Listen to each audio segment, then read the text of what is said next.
Welcome to Abundance. You guessed it, a podcast dedicated to all things surrounding dance. I am Kristen. And I am Hannah, and we are two best friends who are brought together by this art form. Please join us in 5, 6, 7, 8.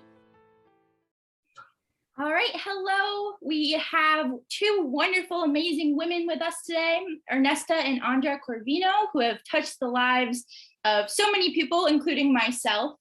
With their deep love and passion for dance, I feel fortunate enough to be introduced to them through our lovely professor, Solveig Santillano from Mercyhurst University. And she had Ernesta and Andra as her instructors and friends and teachers and mentors over the course of so many years. And so I know she absolutely loves them, and I can totally see why after I have spent almost a year now taking class with you both on Zoom. And we're just so excited to now hear our mentor's story. So Ernesta and Andra came from a very interesting background, with their father, Alfredo Corvino, being a soloist with the Ballet Russe de Monte Carlo, and then he became a master teacher. So Andra, can you and Ernie both tell us about how you're carrying through your father's legacy and all that you do, whether that is dancing, choreographing, and teaching? I know that's kind of a long-winded. That's a big list, but yes, but if you could just touch on that a little bit and tell our audience what you guys have done, I would love to hear. Okay, well, being the firstborn, I'm 4 years ahead of Ernesta. I was very fortunate to fall into the love of dance from my inception.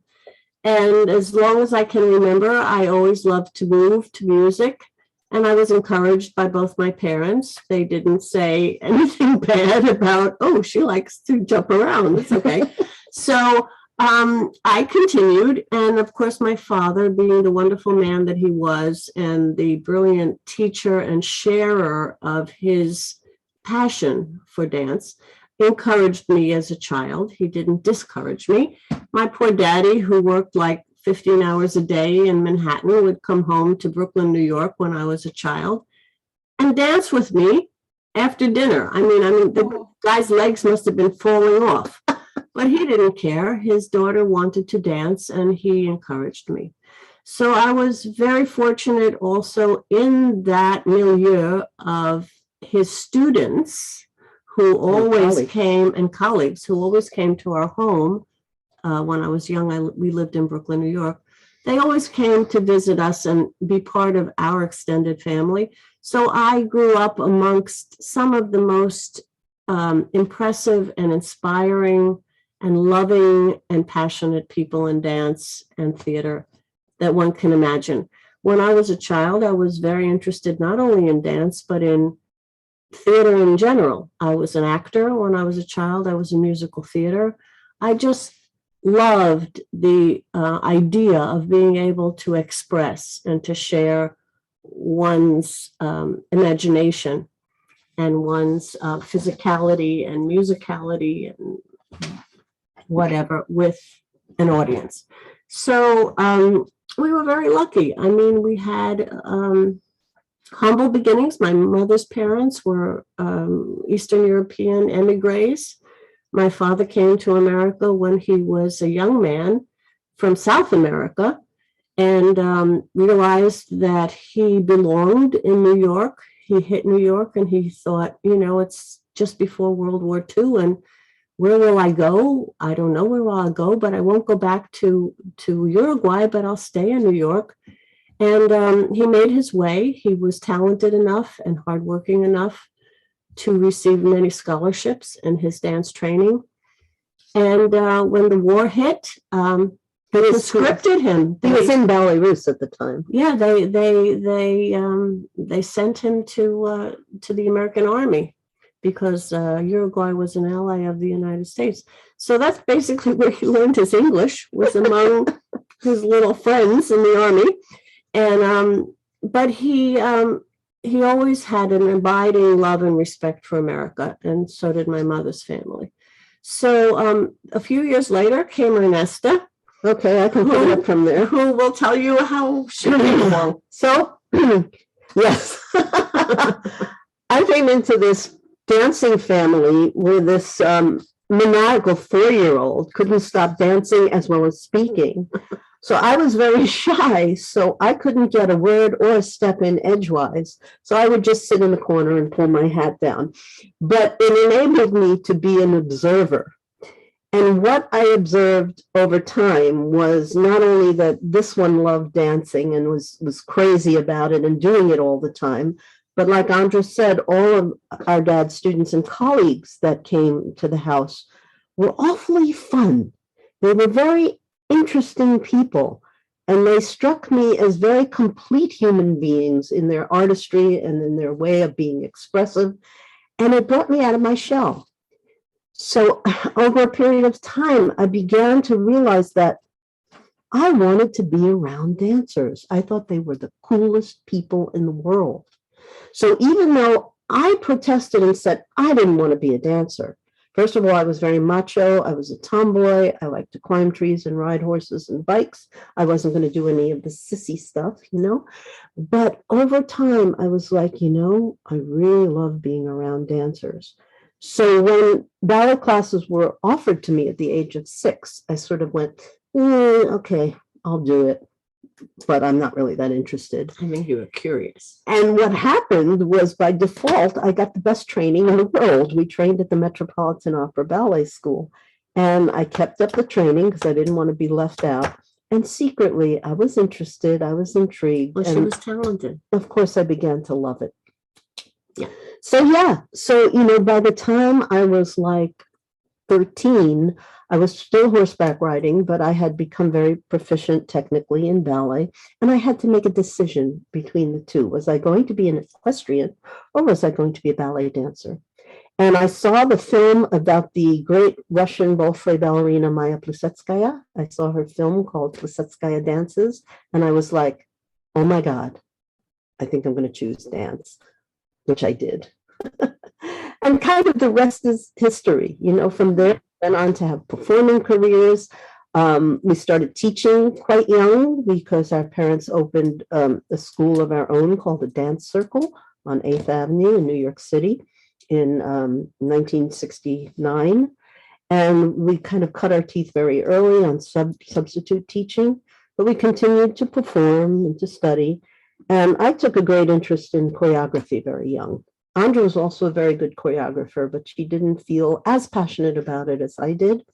So I eventually formed my own company and choreographed and performed and directed for quite a while. It was exhausting, but it was worth it. And our mother, who's a very talented seamstress, her parents were milliners, they were hat makers. She was a very, very talented costume designer and executor. And she did all the costumes and props for my company. And on our website, corvinoballet.org, you can see all the photos over the years. And so now we just continue the legacy of passing on what we learned from both of our parents, not just our dad dance-wise, but both of our parents were very important people to many people who came to New York to dance that were not supported by their own parents, especially young men. They would come from the Midwest on their own, penniless, because their fathers were like, what, you want to be a dancer and go to New York? Forget it, I disown you. So our parents were like parents to so many people. So we are still blessed to have an extremely extended, beautiful family. Yes. Some people who are still dancing, who are teaching, some people who have left the dance, but continue to say that their life was so influenced by our parents that they remain like our brothers and sisters. So we are very, very blessed and feel privileged to keep the legacy going. Yeah. What a just wonderful story. I mean, both Hannah and I, we are the first dancers in our families. We don't have that kind of background or lineage. And that's just so amazing to hear about how it's been passed down and just how it all was kind of one big collaboration in a sense too, when you were all working together. That's wonderful. Yeah, and I really enjoy hearing about your mom too, because I knew a little bit more about your dad, but it's so interesting how your mom played a role in it as well. Very strong influence, strong woman, very smart. Yeah, she came from Russian and Romanian Jewish parents who emigrated here, and they were milliners. So very young, she learned how to sew and make hats. In fact, she was so smart in school that they skipped her grades. So she actually graduated high school at 15. And by 16, she owned her own hat shop in Brooklyn. And she was pretty much self-educated. I mean, she was like a PhD. She read a lot and she was very curious about things. So she was not only a great milliner and costumer, she was a beautiful artist. She drew. She was a photographer. That's how she met our dad. She wrote beautifully. She wrote stories and poems. She was quite a force and a very good cook. And a good cook. Very much appreciated by all of our extended family. Yeah, great mom to many people. A great mom. Yeah. Yeah. Very interesting lady. Marcella Rubenstein. Yeah. Wow, that's awesome. Yeah. I think that really illuminates too how much is really involved in the dance world too, as you mentioned, the costuming and the props and even photography. There's so many other mediums of art that really can overlap and help to make dance what it is. Absolutely. It's all part of it. All the artistic endeavors and all the artistic talents that people bring to a production, let's say. She taught herself how to make classical tutus. She taught herself classical tutus, romantic tutus.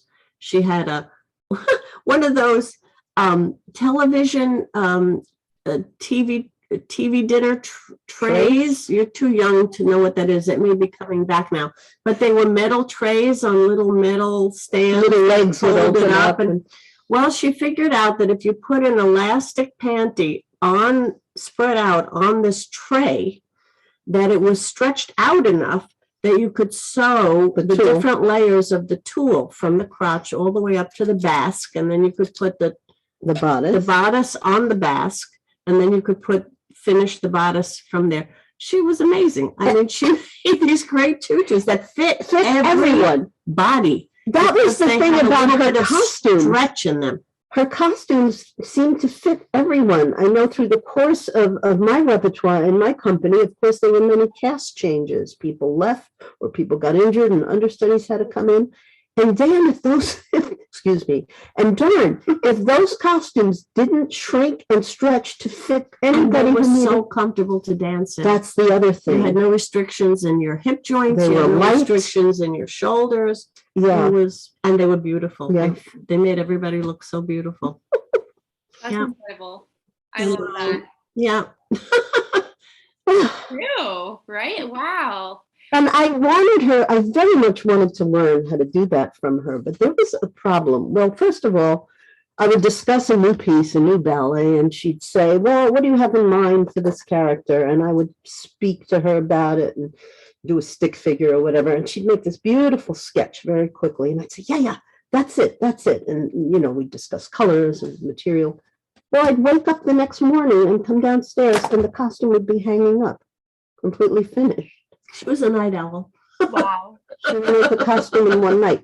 So I said, Mom, I really need to learn how to do this. I can't even sew.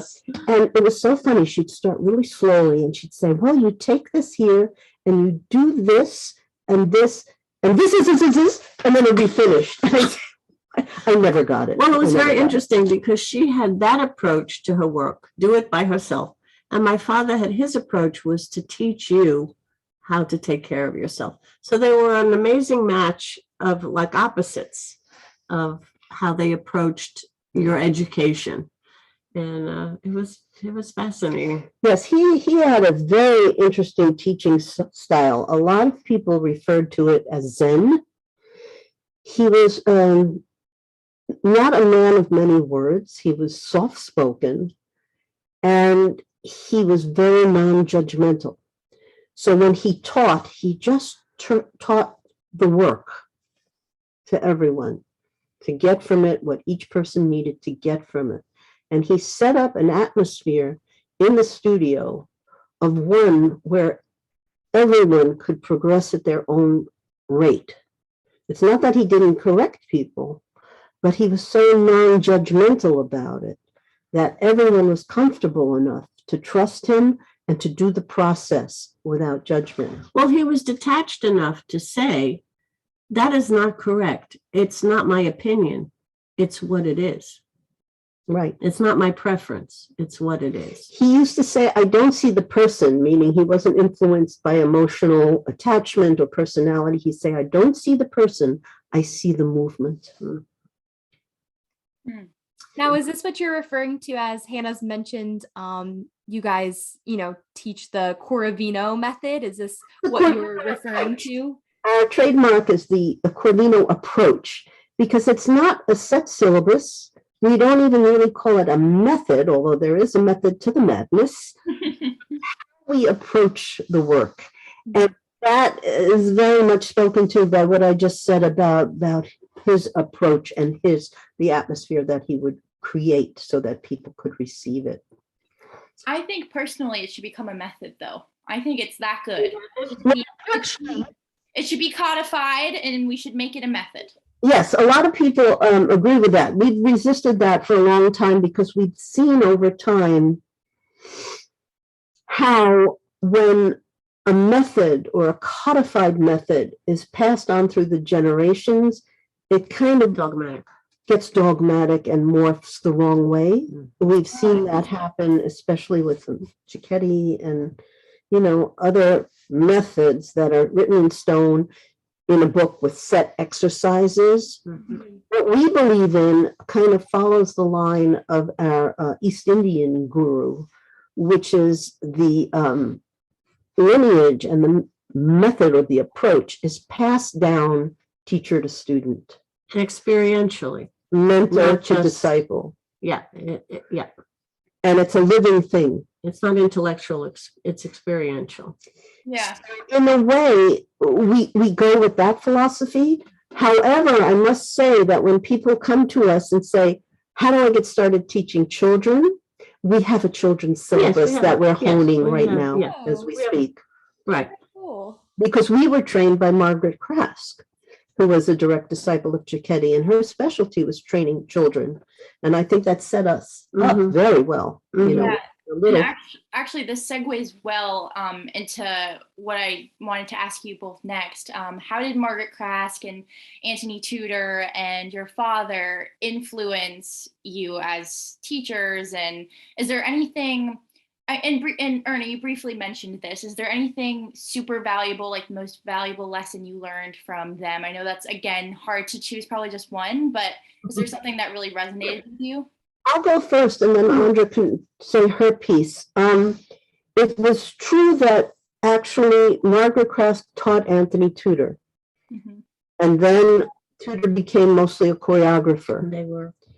And they both became colleagues co-directing the Metropolitan Opera Ballet School, and they were a little bit like this.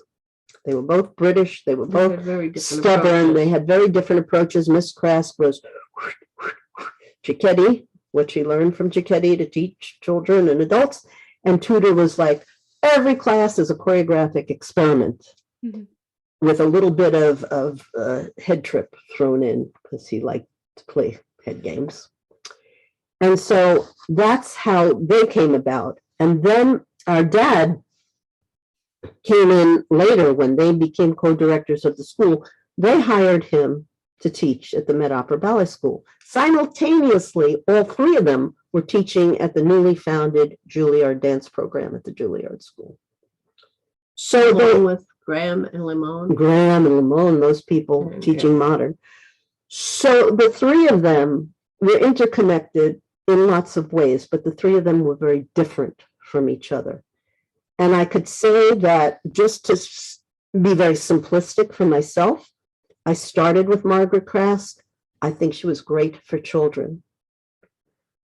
I think I was lucky enough to actually transfer from her to Corvino and Tudor when I was about 13 or 14, just at the time I was coming out of childhood and going into adulthood. I didn't have that anymore. And I branched out to a broader approach. That was my father, and a very unusual, unorthodox choreographic approach by Tudor. And of course, it doesn't even bear mentioning anymore about how much our dad influenced us. That's a given. But Anthony Tudor really influenced my choreography. I can say that.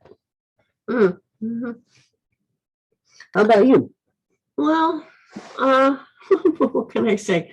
I mean, I was a devoted pupil of Miss Krask from the age of 8 till about the age of 17 or so.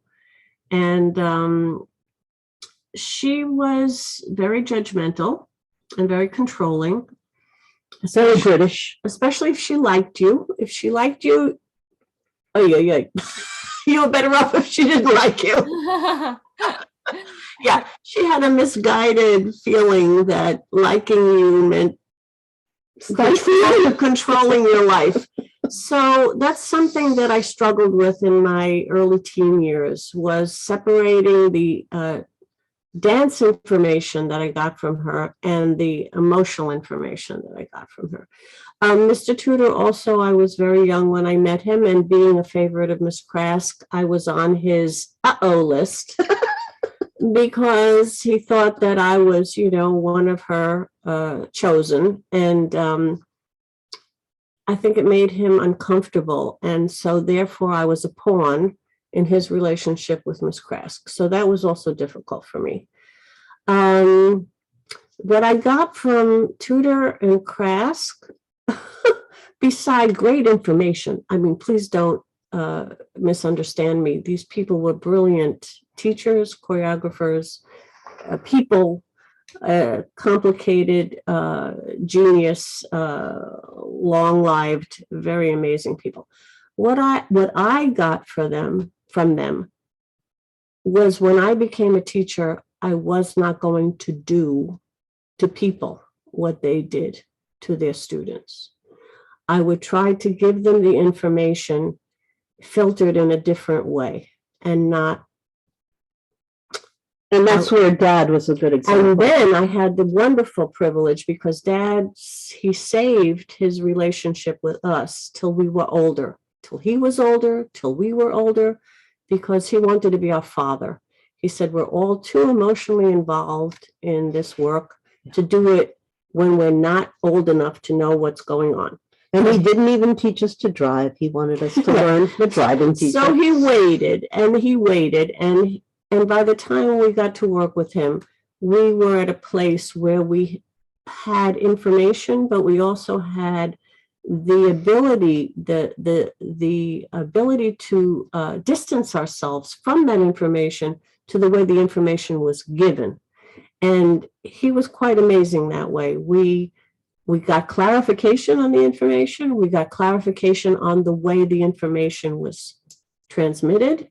It was not personal. It was very amazing how my dad was able to do that, not personally, which was so important for me, because my early years with Miss Krask was extremely personal. She was very highly involved with every aspect of my life, which was stifling for me.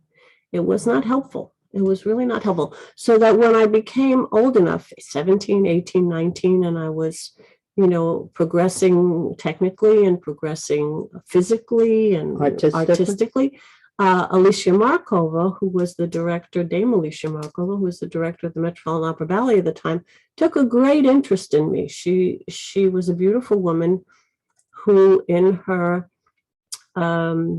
wisdom, was looking for, people to pass on what she knew. And she saw that in me. And I have to say, it took me very much by surprise. I was not groomed. I was not groomed to receive that. I didn't think that at that time that I was worthy of that. I didn't have the confidence. Right. And that's what I want to prevent young people from feeling. I want them to be able to assess as positively and accurately as they can, through clearer eyes, what they're capable of and what they need to improve. But it's not all black and white. It's not you're all a big mess, and it's not you're all absolutely amazing. There's something in between. All of us have something in between. And when it's logical and when it's tangible, you can make improvements on what's not so good, and you can really go with what you really already have. Then people can thrive. Otherwise, it's a big psychological mess, and you wind up with eating disorders, and you wind up with all kinds of suicidal tendencies. Oh my God. And all sorts of horrible things that happen to young and not so young people when their heads are not screwed on straight. And that is the job of people who are older than they are, to help them navigate that properly.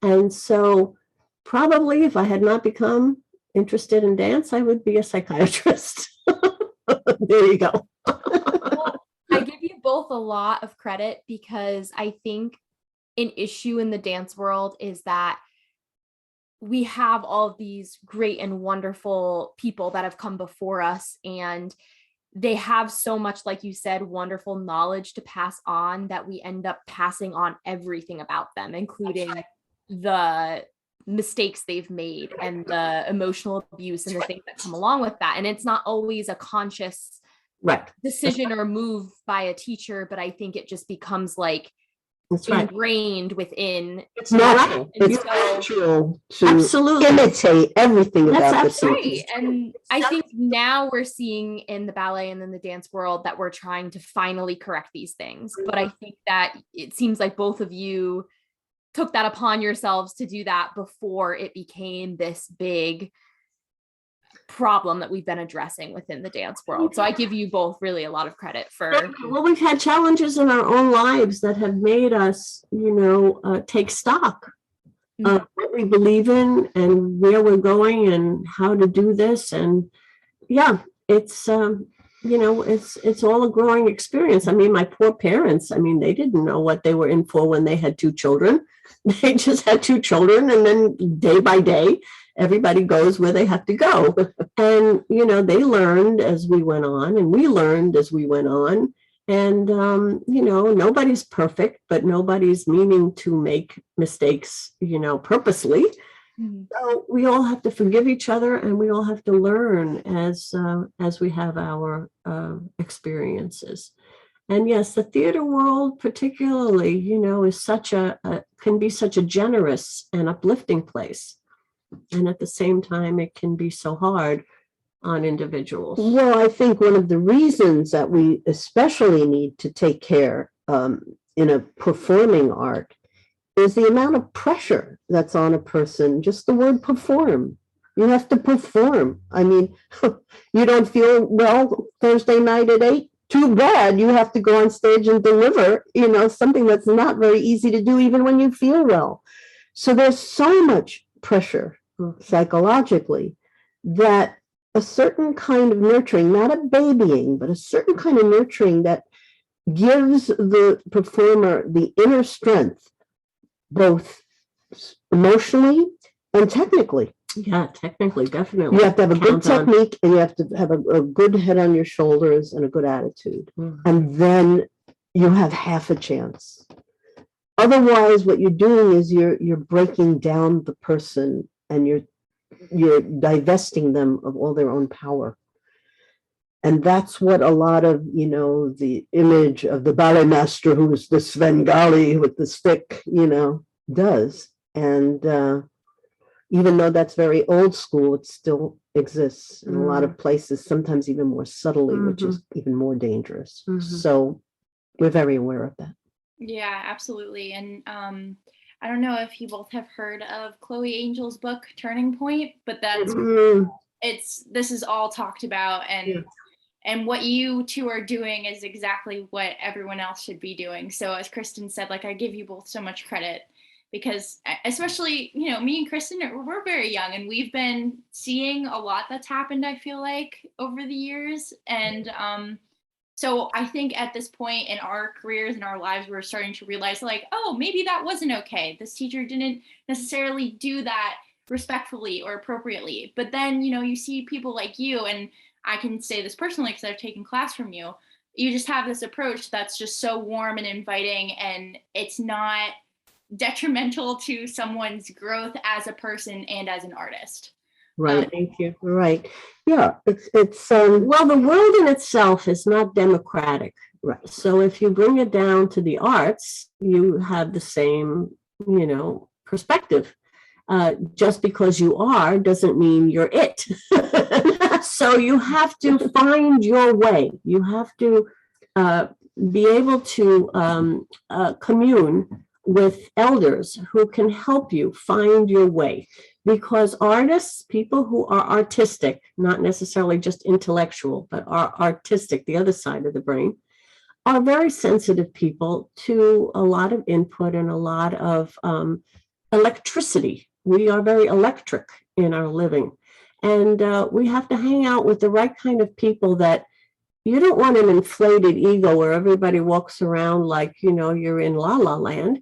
You want to be grounded, but you want to be able to find where you belong in the best possible way that synchronizes with you and synchronizes with the world at large. And it's your teachers have to do. It's your teachers and your mentors' job to just lead you forth, to put you on the path. To educate means to lead forth, and to educate you in such a way so that you find your own path, not their path or what they think should be your path. You're not extensions of them.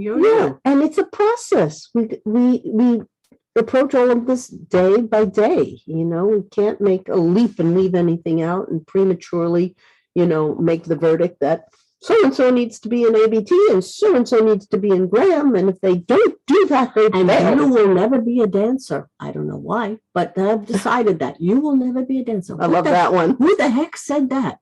Where is that? I will always remember when I was younger, I didn't have it said to me personally, but I was probably like 7 or 8. And I had a ballet teacher who said it to another girl in my class. And then I remember that next year she was gone. Of course. Well, these are people who don't know what to do with what they are faced with. That's their problem. It's not your problem, but then it becomes your problem when they make a statement like that. And that's horrible. I mean, no one I know in my sphere that I respect has ever said that to anyone studying dance. You never say that. We have no crystal ball. We have no idea what the future holds. And you don't know how somebody's going to use what you give them, even if they don't choose dance as a profession. We have one woman who studied with Dad first and then with us, now going on decades, who didn't become a professional dancer. She became a rabbi. And she credits her dance training with us. She found spirituality through studying with us. That's what she found. Amazing. Yeah. No, I mean, it's whatever. No, if you have a deficit as an instructor, that's your problem. You have to have a big sphere. You have to have a very big sphere because your constituents demand it. And that if you go into teaching, that's your job. You have to keep learning. If you go into teaching, you have to keep learning. And that's what my father always did. My father was the vessel of, how could I say, kind of innocent wonderment. If you've ever been in New York City and you see these construction sites where they put up these cranes, big boards because there's a big hole in the ground and they don't want anybody to fall into it. So they put up these big boards to keep you away from the little construction site. peekaboo. And every once in a while there's a peekaboo So you site. can watch the construction. He would always stick his little face in there. It would be, Dad, we have to go. Oh, I'm looking. And then He'd say, see how the crane, see the leverage. He would always be. And then if like a construction worker would pass by, he said, are you doing a good job? The guy would say, oh, I'm trying. I said, yeah, you keep doing a good job. That's good. You have to do a good job. The innocence of the wonderment of possibility, which is very, very, very important. And I always find that the best teachers were the dancers who worked the hardest and worked on and within themselves. They didn't depend on another person yelling at them and screaming at them to motivate them or insult them to give them the push. No, if you work for yourself and you know what you're doing and you do it because you love it and you work hard at it, then you can pass that on to the next person and it comes out so much better. I know so many dancers that had been really, really kind of lazy and with attitude, and they scream at their students. Oh, yeah. Well, Dad was always so funny about those kind of people who were martinets with their dancers, with their students, with their, what they were choreographing. demanding, push people. They weren't happy until they saw blood instead of sweat. Needed to see blood. He would turn around and go, oh, I know them. They were really lazy when they were dancers. And you see what they're making people do now? Because they didn't do that when they were dancing. See what they're making them do now? If they really did what they were supposed to do when they were dancers, they wouldn't be treating their people this way now. So it was very illuminating to me. He was absolutely right. Yep. Mm-hmm. So all such an interesting perspective. And I think too, just going off of that, like kindness, I think, and empathy and more of like a gentle approach is sometimes frowned upon or looked as like a weakness, I think, within the ballet world. Yes. But really, like, you bring to life so many interesting points about how, you know, those who are so demanding and so aggressive, like you said, it's not always the best either, because it's not. A lot of people use that as an excuse. Right. Because what they really mean is not that that teacher is weak, being too gentle. It's quite the opposite. Yeah. The teacher has an inner strength and is demanding that the student take a responsibility for themselves that they don't want to take. Mm-hmm. They'd rather have someone scream at them. Yeah. Then it puts it on the other person. Yeah, it's so interesting too, because you wonder how many kids or even adults now might still be dancing if they just had a nurturing environment. I feel like so many kids have quit. Yes, right. They were told they can't, or Yes, like the environment. Yes, it's a terrible thing to alienate someone from a passion that they truly felt just because you have a good relationship with the people who are working with you. That's a sad thing. That's a very sad thing. Yeah, and dance should be that universal language, you know, that we all understand. And it's taken away from someone like that, it's like, oh, now they have a bad taste in their mouth. And absolutely. Yeah. And there are so many people who are not quote unquote professional because they're not making a living at what they do, who are extremely talented, very gifted, and very creative. So you don't have to, you know, that doesn't have to be your profession necessarily, to be something that you use as your form of expression and as your form of spirituality. So, yeah, I mean, there's room for every spectrum. There's room for every spectrum here. Yeah, I think by saying you'll never be a dancer to someone is also creating an elitism to what we do. Whereas, you know, dance can be whatever you want it to be. You get to choose the capacity it holds in your life. And yeah. Well, it's so interesting to kind of, for me, to see in my older age how people who teach use their personal psychological problems and their own limited judgments, how they put it on other people, and how they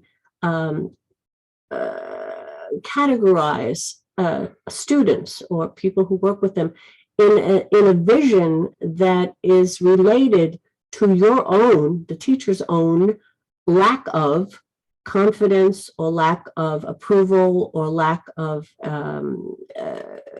experience or and we can call that projection, right? Like they project, and they don't allow each student to, they seem offended by the student's inability or in their own mind.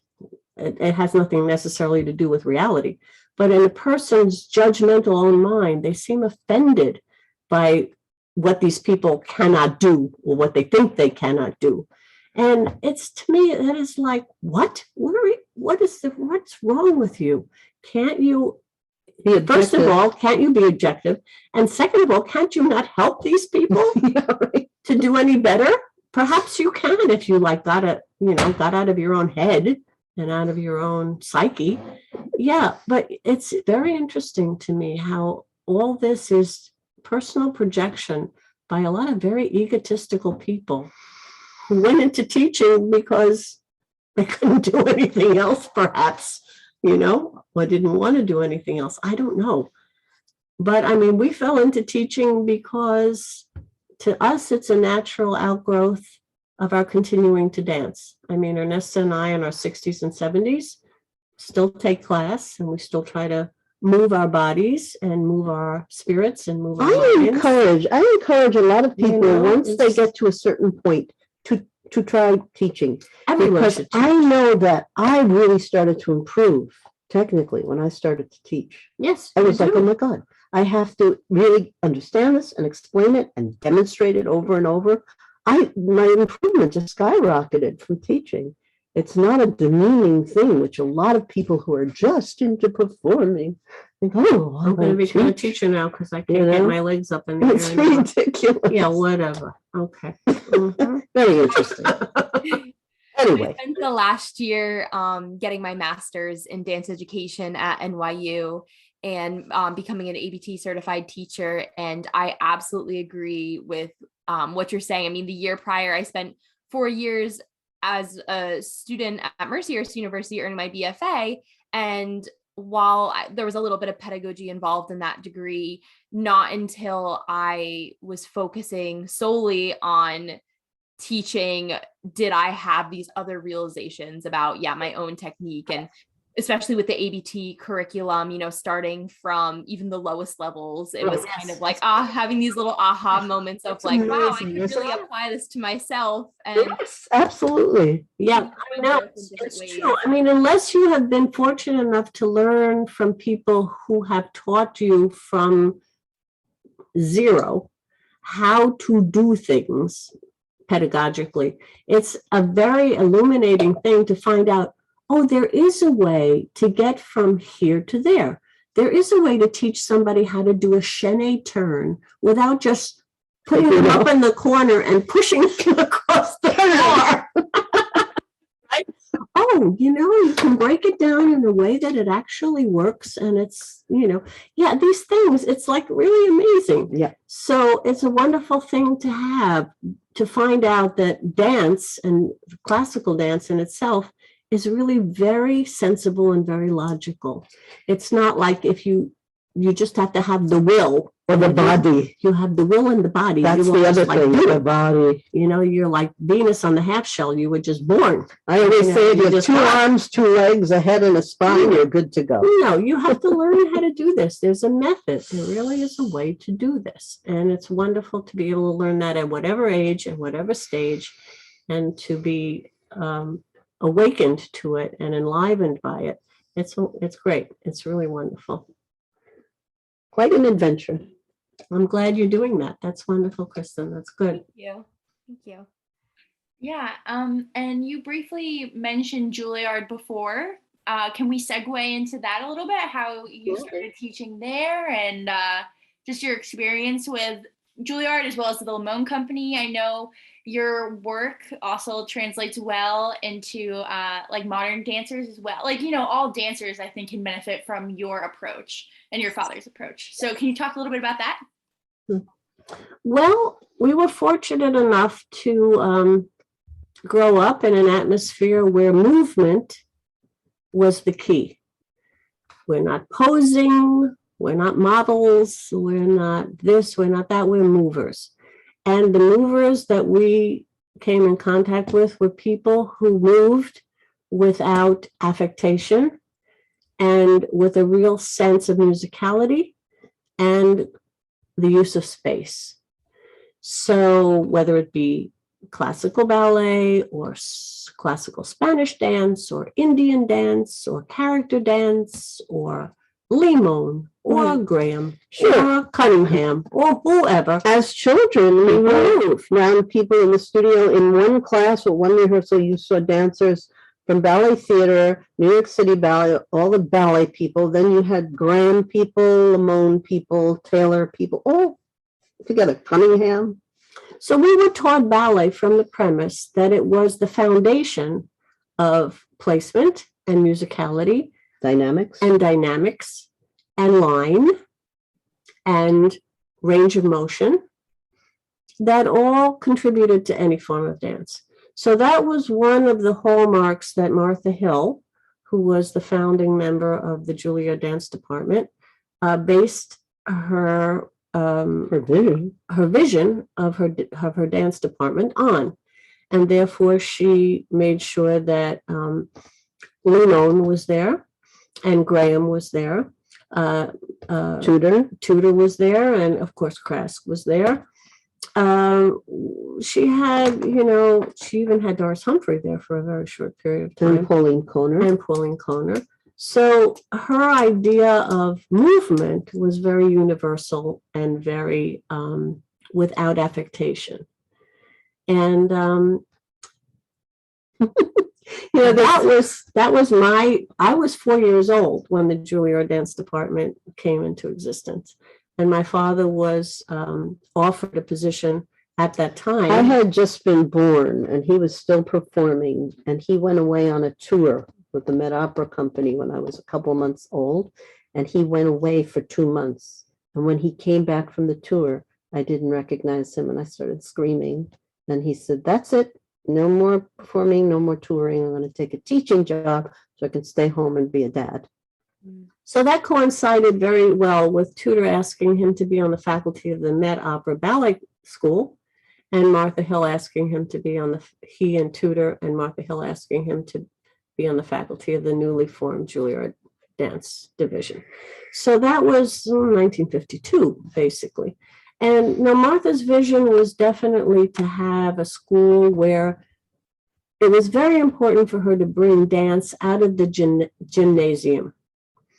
Up to that point, Phys Ed was where you did all the physical stuff, including hopping around and tennis, throwing your legs in the air and, doing whatever you do as dance.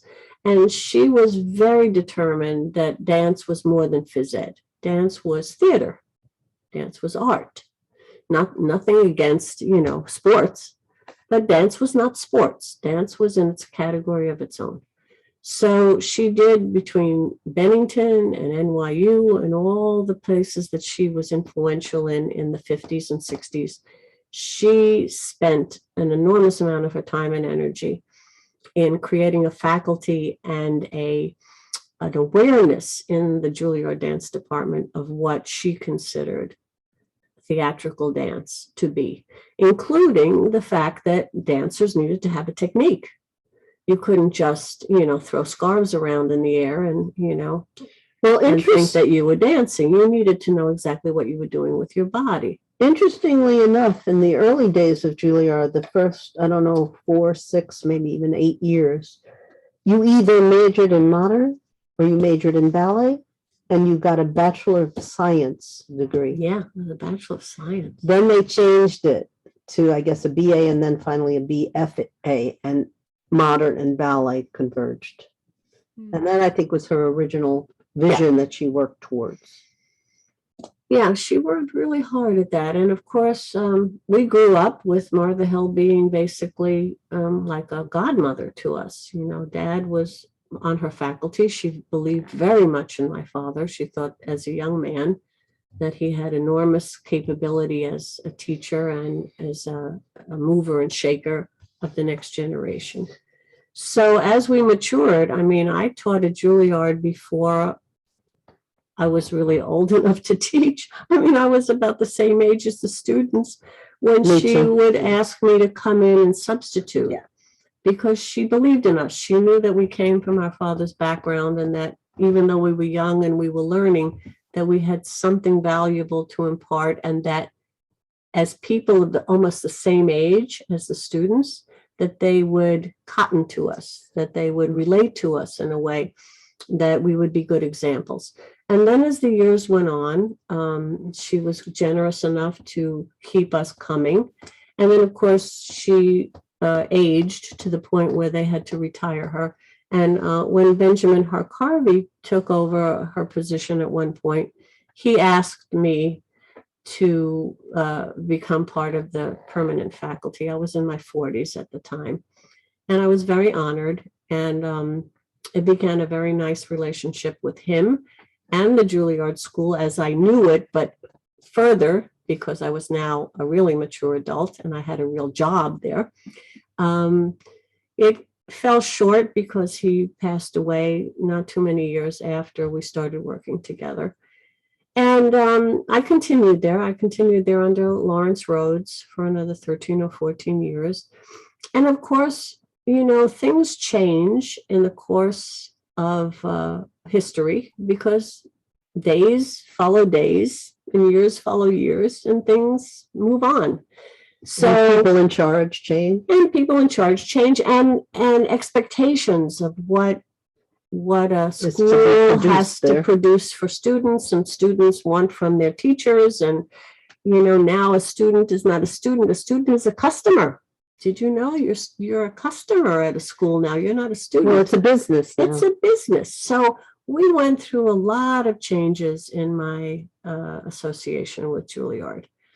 And while I will never have anything bad to say about Juilliard, because I think it's a brilliant school, producing a lot of very talented and important people, and populated by an amazing faculty in every possible area, from music to voice to drama to dance. Things change. You change, they change, things change. You got to move on. So I spent over 20 years on their, legitimate faculty. I was in charge of their summer school for about 8 or 9 years. My father was the person who said to Benjamin Harkarvey back in the 90s, he said, Ben, if you want to keep up with the current trend of what's happening with young dancers and colleges now, you have to try to find them while they're in high school. Don't wait until they're ready for college. So why don't you make a summer program? He really pushed for that. And Ben, he was a little reluctant. He said, it's going to cost money. It's going to be part of our summer. Well, we did it. And it's been very successful. And so that way we were able to forecast a little bit what we expected of our college students by what we saw from kids who were still in high school. And, I spent years working with mostly freshmen. Freshmen were my responsibility for a very long time. They thought I would be a good person to get them off on the right foot.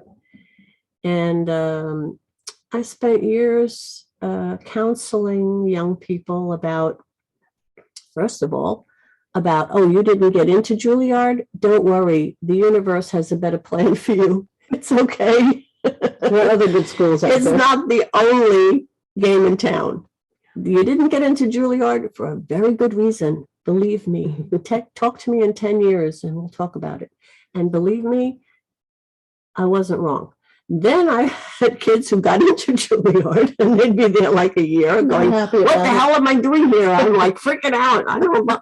Okay, well, but I can't tell my parents because it's such a big honor to be at Juilliard. How can I tell them I'm not happy here? I said, well, that's another conversation we have to have. And it's a very important conversation because if you are not happy here, we have to find out why. And then we have to find out where you might feel better. And it's okay. Yeah. It's all right. I will help you. It's all right. It's not something, to be ashamed of. Again, a lot of pressure because of pressure. A lot of pressure. The publicity. So we did many years of that. And, we did so many years of, parents saying, okay, when my kid is finished with 4 years of paying all this money, Then what? What job do you give them? And I said, well, I'm sorry, we don't guarantee a job. We will help them get connected in the business, but we don't guarantee employment upon graduation. So that was another shock for a lot of parents after spending that much money on going to a school in New York City. But whatever. Juilliard is an amazing place, and I hope it continues to be an amazing place. No, I mean, some of the products from the early days. Yeah. Paul Taylor, Ina Bausch. Our early people. I mean, oh my God. Martha, our early people. Martha Clark, Ohad Naharin. I mean, the list is endless. Mm-hmm. Funny story, just as an aside, an anecdote about Paul Taylor's audition for Juilliard. He was already beyond 18. I don't know how old he was, 19, 20, whatever. Then they took older people. And as usual, there was, a jury panel, and they gave some ballet bar or whatever, ballet class, and a little bit of modern stuff. And then everyone came individually and did their 3-minute solo for the jury. Well, it comes Paul's time.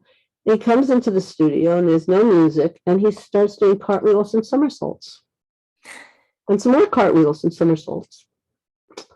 And he had been in the ballet and modern audition, and big feet, big guy, Knowing where he was going. no training. And so it was either Tudor or Crest with their British accent. Calls him over. Young man, why do you want to dance? Little pause. He said, I thought it would be fun. The rest is history. And now you look at pieces like Esplanade. Aren't they? Yeah. I think he also went to SU. I think he went to Syracuse University for a while and did swimming. Like that guy. He was a swimmer. He was, He was very physical. Yes. But you can see in his choreography the influence that Cicchetti ballet training had on him, on all his lines and everything that he does. And Graham. Mm-hmm. Graham was He worked with Graham, yeah. an enormous influence on him. So he put those things together in his own creativity. Right, and also with Pina, if you watch Pina Bausch's Sacre du Printemps, The Rite of Spring, you will see the ballet, the Graham and the Limon. It's all in there in her movement, with a little bit of Pina thrown in. You can see her background. It's very interesting. I love pieces like that. And I think we as dancers and just, people in general need to realize that dance is dance, right? It's like, you don't need to be like, I am a ballet dancer and I only do ballet or modern or whatnot, That's restricting yourself way too much. No. Right. No. Yeah. Wow. Well, this has been such fun conversation. Time has been flying. I think this is a great moment to take a short break. Okay, cool. Here's a word from our sponsor.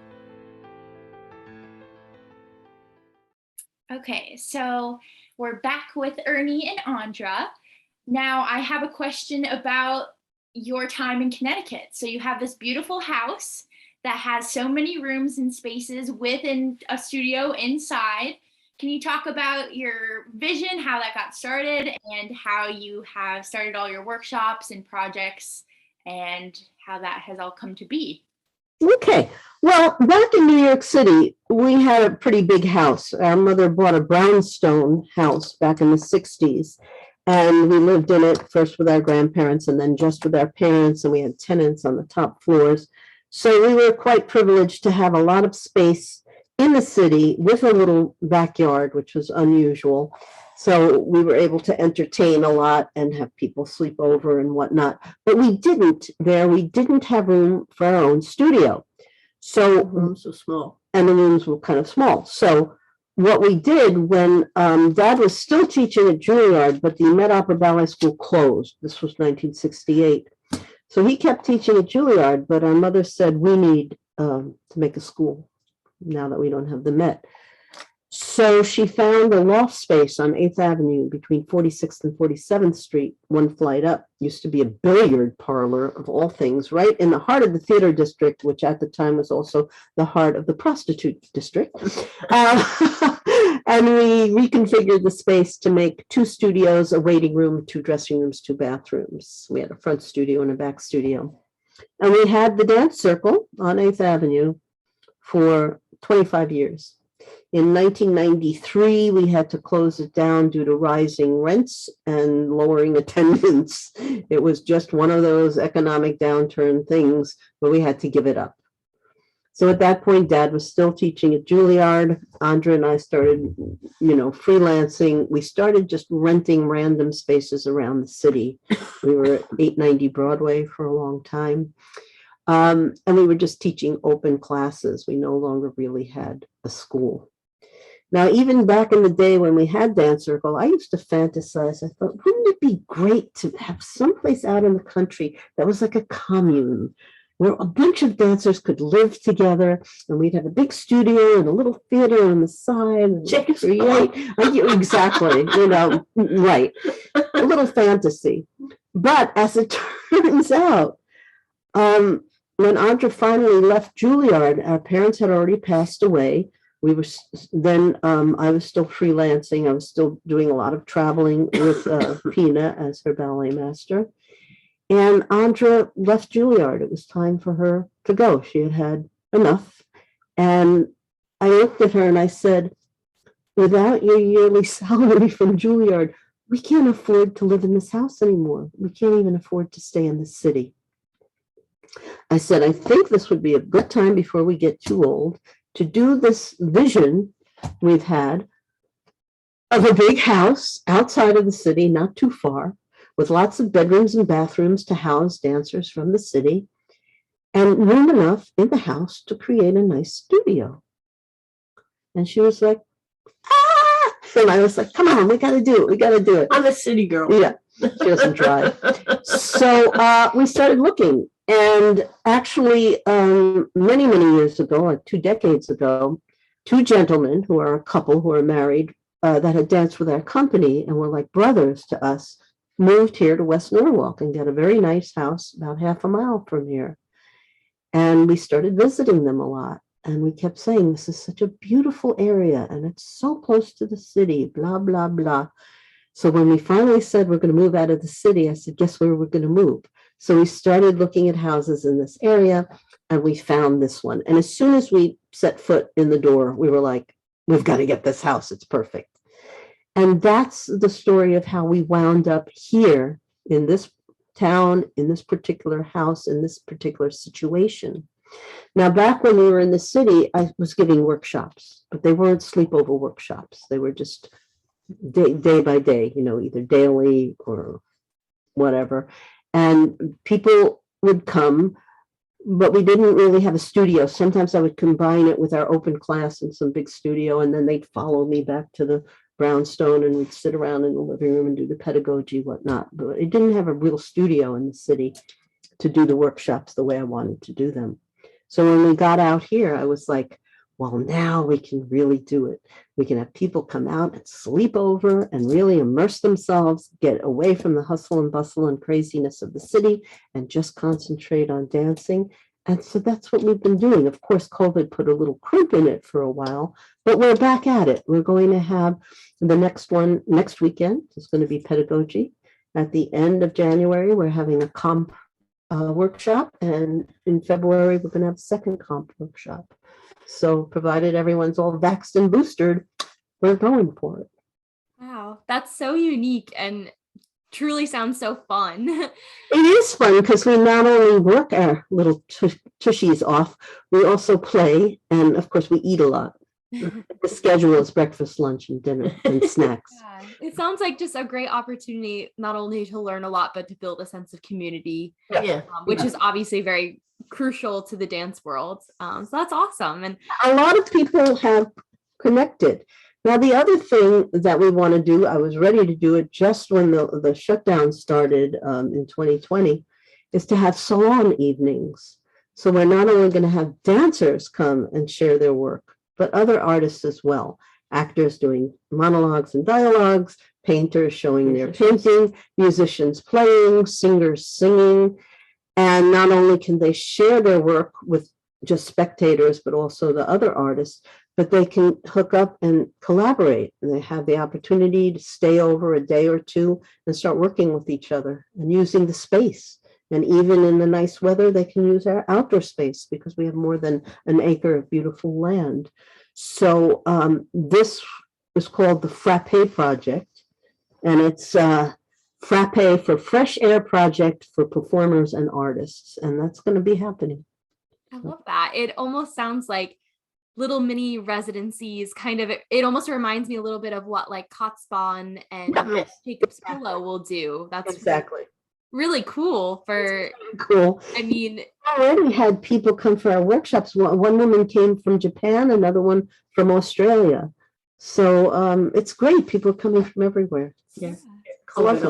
Yeah. Just get rid of this nasty virus. Yes. Yeah.